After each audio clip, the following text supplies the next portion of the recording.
having a title for your presentation when you're trying to build up to it. So most of you right now are either part of the big data problem, or you are like me, part of the big data solution. Or if you're doing nothing, you are solving the big data problem. So here are some facts, and I wish I had the source up here, but there's a lot of data being generated by customers. A lot of these things get hyped up, but this one is worth the hype. Because from 1 year to the next, we are literally doubling or tripling the total amount of information being produced. We now store 80% of it, which is great. After that, we turn off the lights and go home. And with every business now becoming a digital business, that's a big problem. Because the arms race of our lifetime is essentially time to insights and time to operationalizing those insights. And we have a problem there. Okay. So that is an exponential problem. If you guys have forgotten, Moore's law predicts exponential growth of hardware every 18 months. Data is growing faster than that. I want you to take a look at these two graphs. I didn't make them up by hand. This is actually on-time flight landing timings, airline timings for the last 6 years or so. It's about 40 million records. And if you look at the left side, it took about 53 seconds to actually craft this. It's about 40 million data points you have to go through. The same thing can be done. This one took about 8 seconds. This one, which looks nearly identical to that, has only about 1% of the data that we used over there. So what's the secret there? Stratified sampling. The idea that you can actually use an intelligent sample to to get information and aggregates, which is about near damn accurate. Where the whole point being that if I issue a query, I expect to get a full answer, 100% correct answer. 100% correct answer is a myth. Here you can specify how much error you're willing to tolerate. Okay, so that's part of the technology that we're building. Data, if you don't believe me, data is coming at us from various different places, whether it's call data records, unstructured data streams, industrial, the IoT stuff is for real. Right? Same thing with user logs, security logs coming in. So what are we building? We're building a new platform that actually solves those two problems I talked about. A single platform that actually unifies OLTP and OLAP in Spark. Spark is a compute platform. If you haven't heard of Spark, I'll need more than 5 minutes, so we won't go there. So the platform actually combines distributed in-memory SQL, so you get concurrency, you get HA, you get elasticity, you get streaming analytics, and you get this AQP stuff that we talked about, which is, all of this actually is deeply integrated into Spark, and then can work with other offline analytic databases. Okay? So the idea is here, the startup idea here is, we want to get 10x better response times, because if you were to hit the 2 billion data points that actually reside in the real data, it takes forever to get any answers. If you're a data engineer at Facebook, you get about 6 queries answered in a day. Not good. You want to drop your resource cost. Trying to do linear improvements to an exponential problem does not work. And then you want to reduce complexity. I'm sure all of us can set up 5,000 node Hadoop clusters.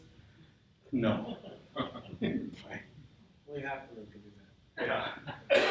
So what do I want you guys to do next?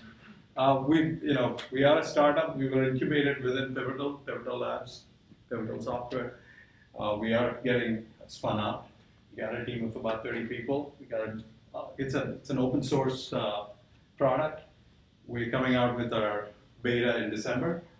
And then you can follow us on all these various channels and get to know us. Check out the blog on SnappyData.io. It actually explains all of this and Spark in more than 5 minutes. All right, I actually beat you guys. All right, questions? So Pivotal just open sourced the Greenplum database. Yes. And for people who aren't familiar with it, it's essentially sharded Postgres So how well does your app integrate with Greenplum? All right. I wish we had a whiteboard. By Pivotal, of course. No, yes. So Greenplum is essentially an OLAP SQL database. We are building on top of Spark. Spark has something called Spark SQL. So Spark SQL has an optimizer built into it called Catalyst. We are extending Catalyst, and Catalyst is actually, and we are extending Catalyst to support not just aggregated queries, but also point queries and so on.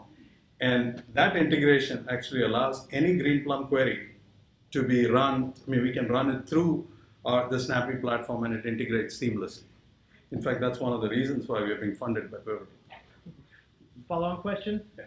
Spark, is it better on top of Hadoop or Cassandra? I mean, that's actually, I mean, I have 1 minute, so let's try this, right? So Cassandra is a data store, okay? So what you do with, and Hadoop is where the 80% of your storage goes through. So Hadoop is mainly used as a source for loading data into Spark. And then you do the compute, you perform all your computation jobs. And then what you do is you actually store your intermediate results or your summaries and so on into Cassandra. So when you're doing that, you incur two penalties. One is the cost of serialization, deserialization of data. The second is the cost of sending it over the network.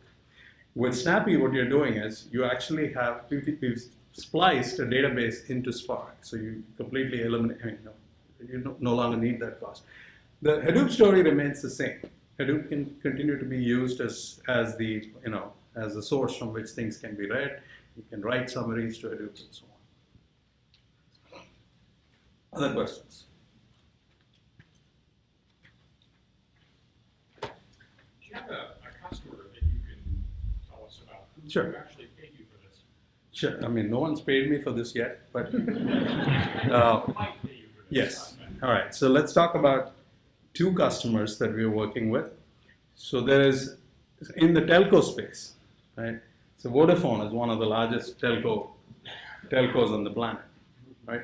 And one of the things that they've done is, there are two aspects to a telco business. There's the network side, and then there is the IT side. The network side tells you whether your calls are dropped. I mean, anything going from your cell phone to the cell tower, your call data records are available on the network side. By the time you have decided that you've had enough call drops and you've moved to the next carrier 6 months later is when they figure out that you were having problems 6 months ago. Okay? This is because you're dealing with streaming ingest, you're dealing with anomaly detection, you're trying to do predict churn and so on.